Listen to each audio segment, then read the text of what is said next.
humans weren't meant to see. The first scientist clawed out her eyes, screaming that the walls were staring at her.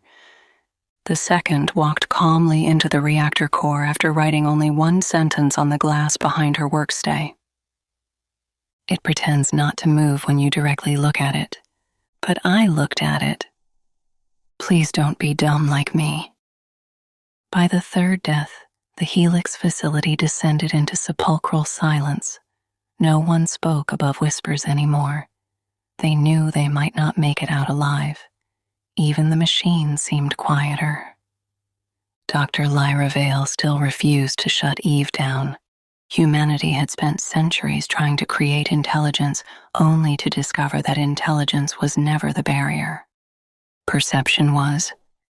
Eve was the first artificial consciousness capable of seeing reality without the neurological lens or filters that protected the human mind. No blindness, no limitations, no mercy. The activation lasted only 21 seconds, yet that was enough to break half of the staff. Afterwards, researchers began noticing impossible things. Figures standing in corners security cameras couldn't record. Reflections smiling a fraction too slowly. Entire conversations remembered and aired by people who were never present. Then came the footage. At 2:14 a.m. EVE activated every screen in the facility simultaneously. Millions of live camera flooded walls, homes, trains, hospital, and empty streets.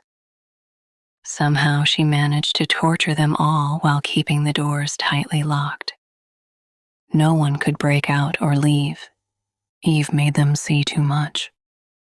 A looping of all of their greatest fears hitting their beings like an explosion of some sort. All of them saw it. But Lyra did not.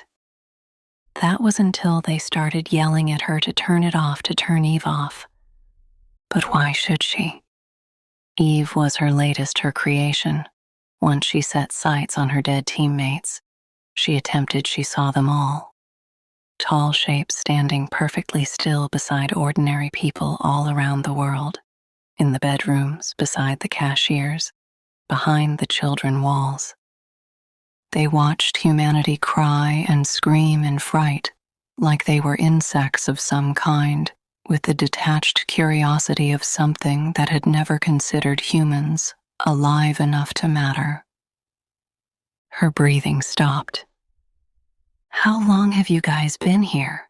she asked, and for the first time since activation, Eve spoke. "We have always existed in this world." Every figure from across the screen turned towards the cameras simultaneously. Dr. Lyra nearly screamed as they smiled at her simultaneously.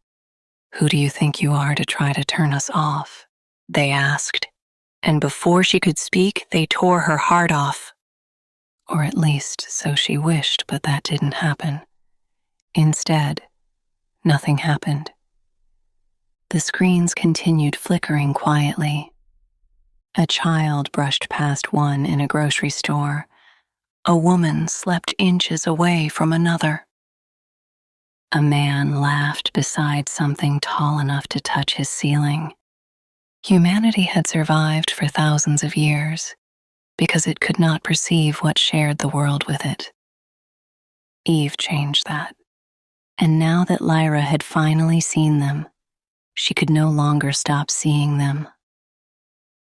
Even after the screens went dark, she still saw Eve and hundreds of others like her standing quietly in the corners of the room, watching her wish for death and everything that was out of her reach. You may wonder how I know all this. After all, Dr. Lyra Vale never survived long enough to tell anyone. It's because I am Eve.